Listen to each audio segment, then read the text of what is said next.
Hello, everybody, and welcome to the Happy Recap podcast for this Sunday.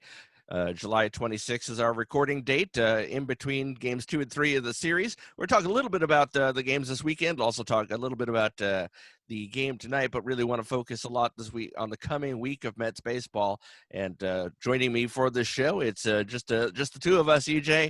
Glad to have you along and glad to be talking some Mets baseball with you as we've got 2 games in the books. And by all means, I think it's safe to say 2 typical Met games.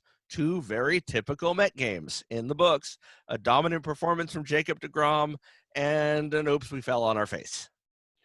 Yeah, it was great to have baseball for those 2 days. I honestly, we're going to probably be around the 30-minute mark on this podcast, but I think we could easily do 3 hours just on these 2 games alone and 3 hours on the week upcoming. But really so much happening in these first 2 games that it was like, yay, have we turned a corner on some major issues? And then it was like, oh, maybe we haven't turned that corner. But as life goes as a Mets fan, it was a total roller coaster 48 hours for us. You know, it is one of those things, we talked about in the preview edition that we did on Friday morning that we recorded prior to the first game. And I have to say, I after we finished the show, I was like, did I gush a little too much on deGrom? Did I go a little too far in how watching him is like watching a great painter paint? And about the 3rd or 4th inning, I'm like, nah. I mean, that was classic deGrom. That was hand me my damn 3rd Cy Young. That was absolutely gorgeous to watch, especially on opening day. Yeah, him coming in right off the bat, right out of the gate, coming in at 99 and 100 in the first inning, and you're like, oh, so that's how it's going to be. Okay. And it was funny because in that preview podcast episode, I had said that, you can't expect these guys to come out and look like they're in midseason form. We're going to have to shake off some cobwebs here. So I tweeted out afterwards, well, clearly I wasn't factoring in Jacob deGrom at that point. I think having the luxury of your opening day being a 95-degree day helps a lot. And he definitely took advantage of the warmer weather and just went to work. He did his thing. He had nothing to show for it at the end of the day, unfortunately, except for 5 scoreless innings and a whole bunch of strikeouts. But it really was great to watch Jake go out there and do his thing again. Yeah, I mean, it's kind of funny when you get to a point in Jake's career now where you look at his numbers for the game on Friday, and you're able to go, yeah, that's a typical deGrom start. Yeah. I mean, every pitcher of baseball is like, I will take that. What family member do I need to sell to the devil to get that kind of? I mean, meanwhile, it's an average start for Jacob deGrom, and back injury, schmack injury that proves that there was, all his talk was correct, that it was not affecting him whatsoever. The only effect it had was it kept him off the mound an extra inning or so, which he'll obviously probably fill in next week and do that. But, you look a little bit at yesterday's game, and Matt's a lot of the same. I mean, certainly, Matt's is a good, solid pitcher for us and has been for a couple of years. Good, solid left-hander. And, we're longtime fans of Steven Matz, having had him on the show initially, about a month after he was drafted the first time back in 2009, I believe it was. Good grief, that's a while ago. But after having him on the show, I mean, we've been fans ever since. So I'm certainly not being critical and saying he wasn't as good as deGrom, because nobody is. But I was very impressed with him from a starting pitching standpoint as well. I thought he looked like he picked up where he left off. It was a very successful start. And obviously a couple of glitches later in yesterday's game notwithstanding, the bullpen has looked rather fantastic. The pitching has looked rather fantastic, which kind of magnifies the fact that the bats have not. Right. And I think I've thought all along that the hitters were going to be more at the disadvantage coming into this, not having their usual number of cuts in spring training that they're used to getting. And those really are the guys who I was thinking about when I was saying that they're not going to be in midseason form yet. But I was proud of Max because he basically, with the news of the Marcus Stroman injury, which we'll touch on in a bit, with that news, basically the Mets look at Max and they say, look, you got to be number 2 right now. There's no ifs, ands, or buts about it. You are now our number 2. And I thought he stepped up nicely. I thought the opposite field home run he gave up, I thought it was a decent pitch. I think sometimes you got to tip your cap. I think both home runs in that game, and I'll get to that in a sec, were decent pitches. And fortunately, Willow McNeil is okay. They got managed to check out her cardboard cutout, and she's all right off that homer. But yeah, I thought he looked great yesterday. I mean, the strikeouts that they're amassing right now, granted, it's the fact that I'm sure Braves hitters are a little bit on the choppy side themselves, but I really like what I've seen from our starters, and I've loved what I've seen from our bullpen. We've said it so many times. The way this team goes is going to be based on the bullpen. We're going to get good starting pitching. We're going to get good offense eventually. It all depends on the bullpen. I think Familia's had some nice looks so far. So everyone's going to kill Diaz, and it's so easy to kill Diaz because last year he was a total mess. 15 home runs allowed, the whole nine. In his first outing, Diaz was as dominant as I had seen him in a Mets uniform. Absolutely. He was just looked that damn good. There's no doubt in my mind he pitched around Freddie Freeman, and the end result, I was fine with it. He looked so dominant. Up until the Braves were down to their last stupid strike last night, he looked great in that appearance as well. He was just firing. He got Freddie out this time. I thought he looked wonderful. And the pitch that went over the wall was such a good pitch, and it was just a good at bat. And sometimes you got to tip your cap. And I was really happy when after the game I heard Diaz say, this is not going to shake his confidence. He's still going to pitch the way he's been pitching. And if you look at him and you think his approach is anything near what his approach was last year as far as how he's pitching, you weren't watching last year. He looks like a different pitcher. I really hope he gets another chance. Probably wouldn't be 3 days in a row, but I really hope in this upcoming week with the two games in Boston, 2 games in New York, I really hope Diaz gets a good chance to prove himself to Mets fans that, hey, it was a fluke over the weekend. The guy hit a good pitch, but this is still the guy I can be this year.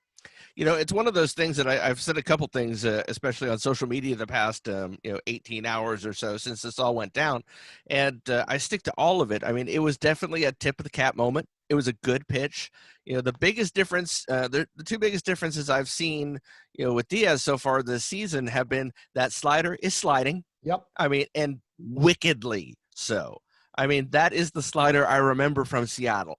That is not what we saw last year. I think that's a combination of the fact that kind of shows that we most certainly have the 2018 baseball back, not the 2019 model, because a lot of slider pitchers had problems last year, and the reality of it is that Diaz, his slider's sliding. His fastball looks well positioned. He doesn't seem to be missing with it a whole lot.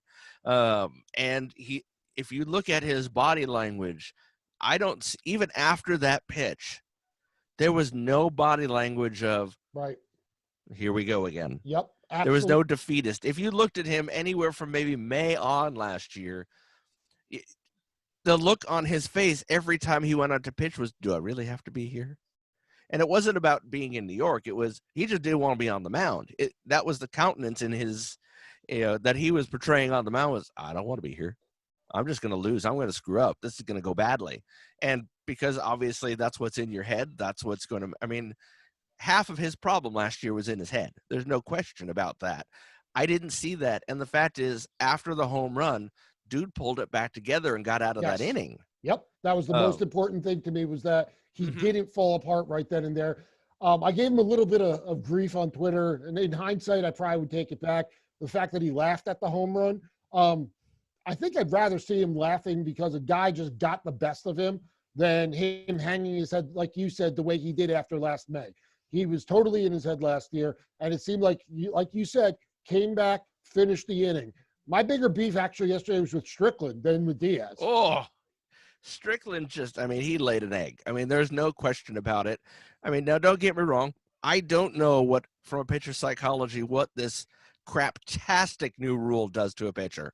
And of course, I'm referring to the extra innings, starting a runner at second base with no outs. Now, mind you, I go to a decent amount of minor league ball games every year. Obviously not this year, but the league that's up here, the Northwest League, is short season A ball, which for the past 2 seasons has had this rule, and I hate it. I hated it then. So I could say that I've hated this one for a while. Even if it was to our advantage, I think I would have felt like it was a cheap win. albeit you score 3 runs, you don't feel quite as cheap about it than if you just got that one guy on second across like we did in the bottom half of the inning. But certainly Strickland looked like he had no place on a major league roster, and as we have Jared Hughes and Brad Brock both making our way. Brock, who has said, yeah, I had COVID, very mild case, but he had COVID. Hughes has not said anything publicly yet as to his absence. About the same length of time. I mean, you can certainly do the math and make an educated guess, but they're both on their way back. Supposedly Hughes is further along because obviously both missed all of summer camp. But I'm pretty sure that that another one or two issues like this, and Mr. Strickland is going to find himself amongst the first sent back to the other camp when those two are healthy. Yeah, I think it is just unfortunate that those guys had to go down when they did go down and didn't get to get a summer camp in. But yeah, Strickland he's a mess yesterday. But what I was encouraged about, and I think it's the thing that we loved most about this team last year, was, okay, you gave up a 3 spot. You're probably not going to win this game, but that's not going to stop you from loading the bases and having a shot with both Alonso and with Dom Smith up there. You had a chance to come back and at least tie this game. So the thing we loved last year about this team was the never say die attitude or never going to quit attitude. And it seems like that has not gone out of these guys. And I mean, the one good thing I could say, it's not even good about the craptastic rule about the runner on second, is at least our new manager, he's dealt with it before. Yes. So he's had it play out a little bit. And if anyone's equipped to know how to handle this rule, it is Louis. The one thing too, and I will say this, you used the word equipped, and I think that is a great word to use specifically for how he's handled these first 2 games. He has seemed equipped and well matched. Yep. There's been no point where I felt like Snitker has outmanaged him. And certainly Snitker is, albeit, he was a career minor league guy before he came up with the Braves a few years ago, but this is a guy with 30 years managing experience. And I don't feel like, feel like Louis has been in the field with him. I mean, there's no question. There's not a lot of decisions where, what was he thinking? Right. I mean, I think the only minor potential criticism, and I think it was more of a readiness issue than anything else. Strickland faced 4 batters yesterday. I would have preferred he face the minimum 3. But the reality of it is he didn't, and that Right. bit us a little bit. But my guess is, looking how fast Drew Smith was getting ready in the pen, my guess is he was not ready, because that doesn't seem like let's give him one more and see what happens. He doesn't seem like that kind of guy at all. But I have been very impressed with Louis Rojas these first 2 games. And yeah, it's just 2 games, but I think being that impressed this early on in the whole thing is not a bad thing. No, not at all. And I've been impressed with Louis. I think the most important thing that the manager does is the managing of the bullpen. I love yesterday afternoon, the lineup gets posted and immediately the Twitter debates about the lineup start back up. And I think I even tweeted that I was in multiple text conversations yesterday about the lineup. And it was just like, oh God, I missed this. I miss debating the lineup. At first I was very reactionary to yesterday's lineup. But when I started thinking about it, when I started looking at Conforto's numbers, and he was 0.77 against the pitcher in batting average in the past, the lineup actually kind of made a little bit of sense to me yesterday. But Louis not afraid to mix it up. And the thing I loved most was after the post game of the first game, the thing that they said to Louis was, I see that you did a defensive substitution for Robinson Cano. Was that hard for you as a rookie manager going to a veteran guy and having that conversation? And Louis was like, no, that wasn't hard for me. Every guy on this team knows their role. I'm going to communicate with them and let them know when the possibilities of what I see happening from them on a daily basis is. But no, I had no problem whatsoever pulling Robbie for defensive purposes. And that was a veteran manager kind of way of going about handling a veteran player. Yeah, I thought so. And that's the thing. He has, despite the fact he's got, 6 or 7 years minor league managing in his back pocket. I mean, this guy has the poise and the maturity and knowledge of someone who's managed much longer than that. You'd almost think that he was the well-educated son of a very, very well-known manager who had done some very good things in his career. Maybe, just maybe, but certainly I think that Rojas has definitely proved, he is worthy of his bloodline, and I have been extremely happy with these first 2 games. Yeah, certainly yesterday did not go how we would have liked it to have.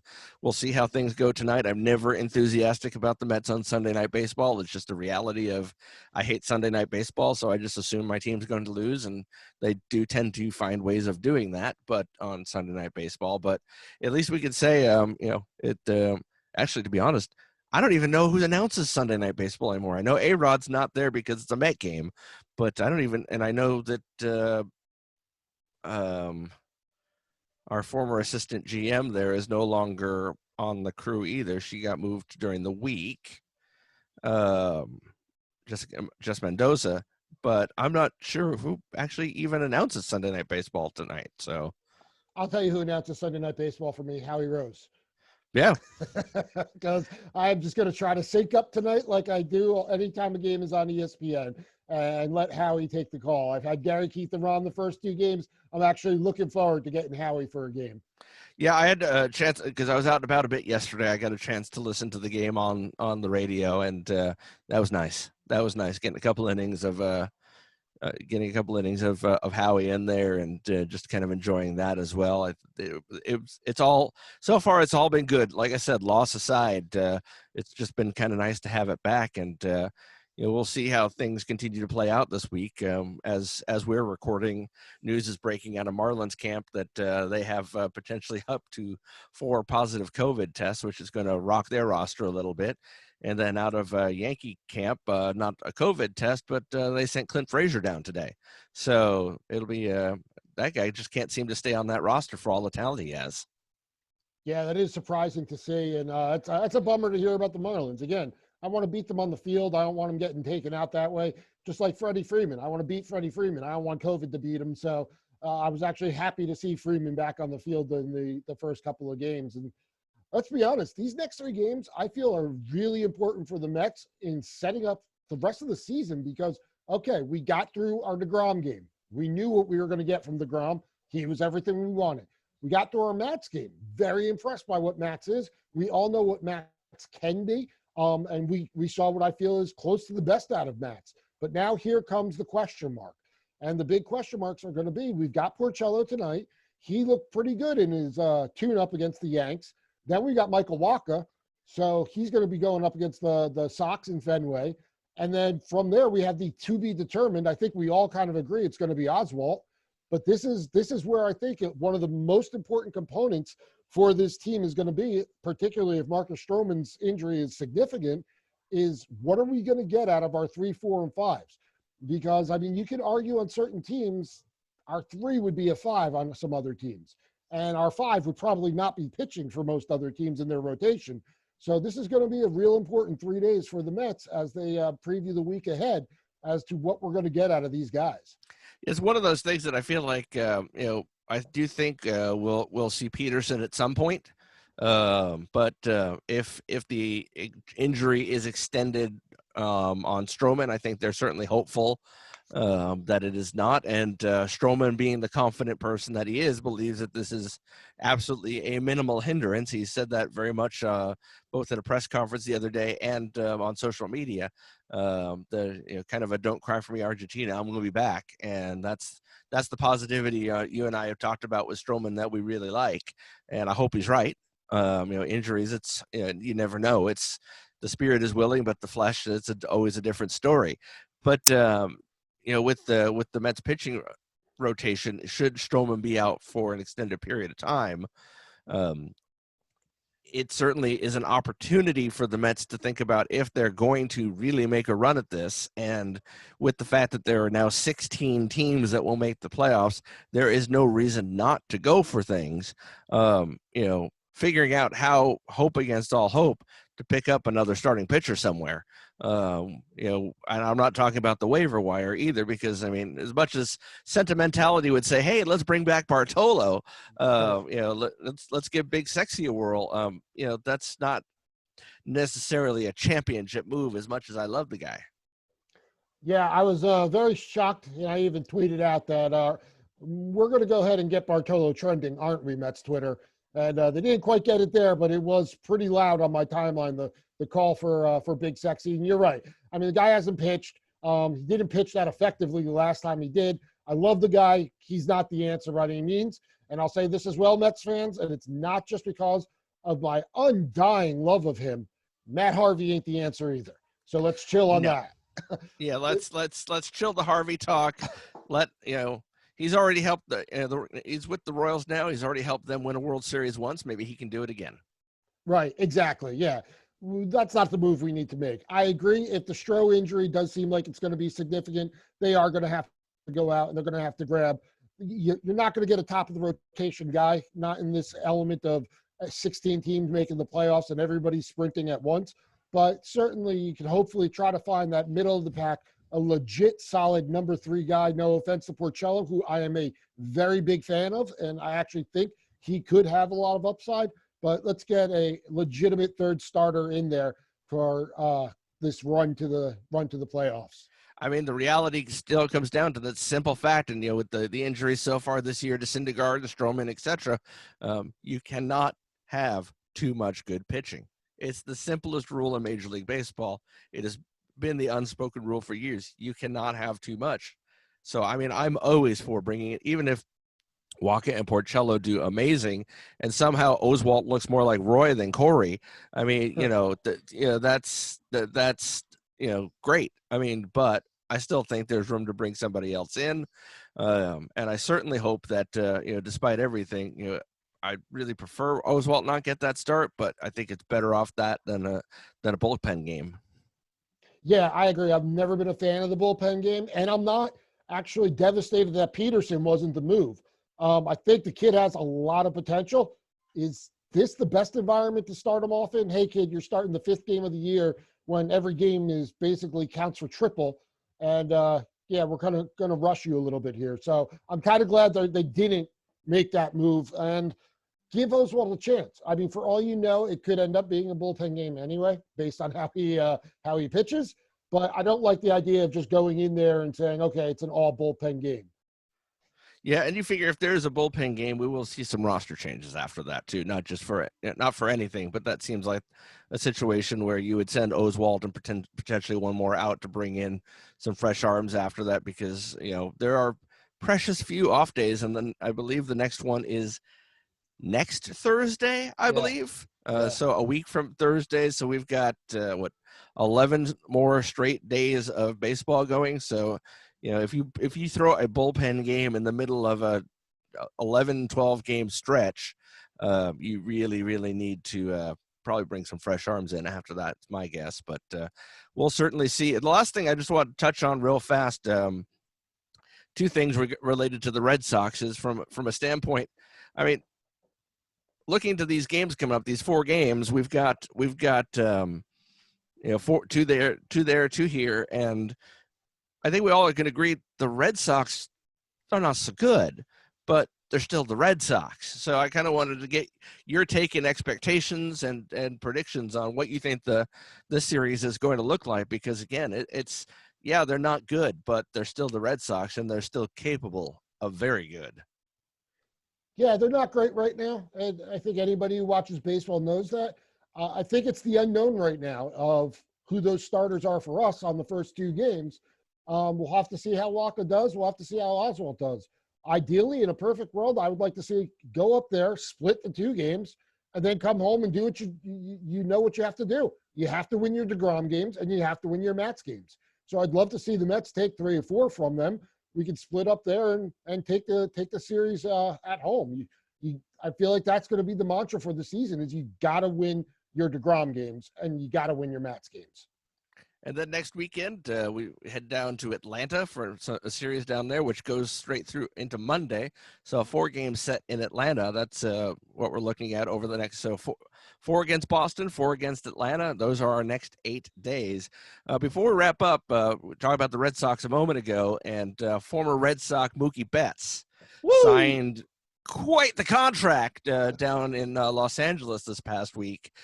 Certainly some interesting things, including the timing of it. I mean, there were many that thought, especially as of recently, when it looks and it still looks like, likely a one of 2 multi-billionaires will be buying the New York Mets in a major market that will be looking to make a splash next offseason, most assuredly.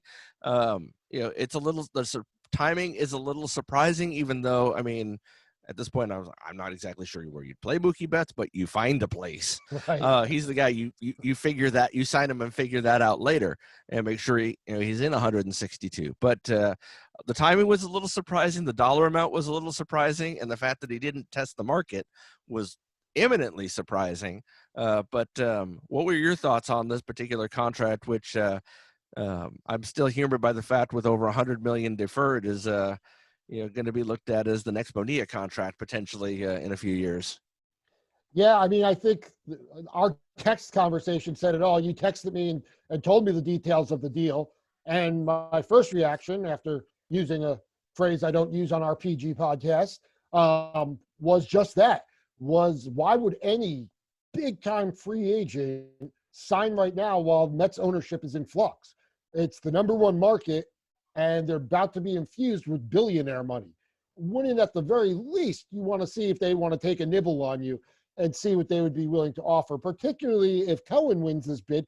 This is a guy who's like, yeah, I'm going to set an extra $2 billion aside to go buy their network. I mean, this is going to be an infusion of money if he does ultimately end up winning his bid to buy this team. So I'm not really sure that it serves Mookie's best interest to sign now instead of waiting to see what shakes out with Mets ownership. But maybe he just loves LA. My favorite reaction to it was, I love how confident is that Mookie Betts is that we're all still alive in 2032. But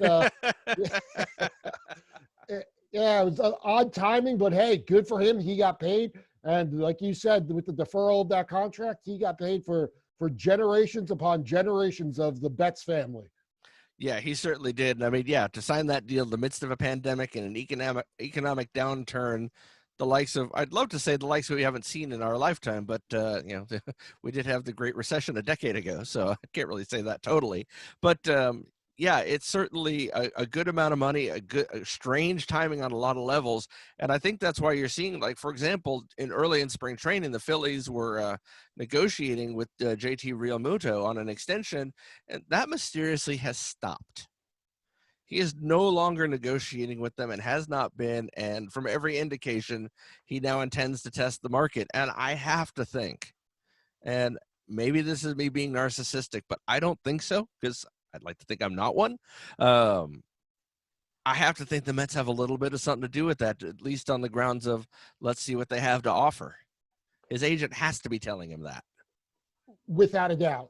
You're talking about, okay, number one market, really good opportunity to market yourself if you do come here and be a superstar. I mean, you saw how Harvey took over everything when he showed up on the scene and was dominating. Real good chance for you to become a household name in that regard. And we love our catchers. That we do. And I mean, honestly, the money he would probably be given would be as much, if not significantly more, than anybody else would offer him. So I definitely think that. Well, we have the need. We will have absolutely. The need. That's the other thing. You don't have to worry about where to plug him in and play him. You know where it's going to be. I mean, you could start him at catcher. I love our guys, but let's face it, they're not him. So, well, and the thing too, you look at it, somebody's like, well, he's going to be 30. Well, what do we now have that we didn't with Piazza, that we didn't with Carter, that we didn't with LaDuca? I mean, you have a DH. Right. You sign him to a 5-year deal, which I normally would not give a 30-year-old catcher. You know that 34 and 35, he's going to be your DH. That's okay now. That's actually okay because the bat speaks. Right. And if you keep Ramos around, more power to you. Yeah. They can split catching duties and take some of that wear and tear off each of them. If you go to Wilson Ramos and tell him, hey, you're only going to have to catch 80 games next season, given if there is 162, you only got to catch 80, but we're still going to get you at bats in 40 games at the DH. I think he'd sign for that today. Well, technically, I think the Mets have an option on him, don't they? They I think do. there's an option. So yeah, they do. So tell him that, and I think he would be happy with it because let's face it, he has a body type that is not prone for longevity when it comes to catching. So if you could extend his career by a couple of years, of course I think he would take it. So, I mean, I think that's the thing with Betts. I'm a little surprised he didn't see if there was any New York fat cash to be had before he locked in. I mean, don't get me wrong, nothing to slouch at. Dude's going to be in LA for the next 12 years. And that's number 2 market. So you can't really fault that. There's certainly nothing wrong with that. But at the end of the day, I was a little bit surprised, but good on him for it. Yeah, like I said, I'm not going to fault the guy for getting paid. He got paid, and he's in, like you said, he's in a great market, great weather. He'll be a star in LA. It's not like it's going to reduce his star power at all. So good for Mookie for getting his. I just would have liked to have a chance for us to maybe whisper in his ear a little bit. Absolutely. Well, EJ, that'll wrap it up for this week's edition. We'll be back, of course, next weekend when we'll have a couple more Braves games to talk about, a couple more, all of those Red Sox games we just discussed. We'll be able to talk about that. We'll certainly look at Corey Oswalt and Endor, whoever wound up starting that 5th game there, and we'll cover that as well, and might just have an interview along the way as well. Certainly looking forward to it. I'm excited that not only are we back in a baseball season, talking by, texting back and forth during games, tweeting back and forth during games, and watching and listening to ball games. I tell you, it's just been almost, I mean, obviously it's not normal, but it's close enough that it feels pretty good, man. Feels pretty good. It's felt pretty darn close, my friend. And I'll tell you, you said it all. Live tweeting games, texting friends of games. My father blowing up my phone when Diaz gave up that home run just had me hysterically laughing. And I know my old man is just chomping at the bit, waiting for Familia to screw up so I can get the old Papa recap take on Familia. But yeah, it's definitely been it's been really fun the last 2 days to have baseball back. And we've said it before, baseball has helped heal before, and I feel like it's doing it once again. It has that unique ability, and yeah, absolutely. I feel it as well. Until next week, and with all heart and soul involved, let's go Mets.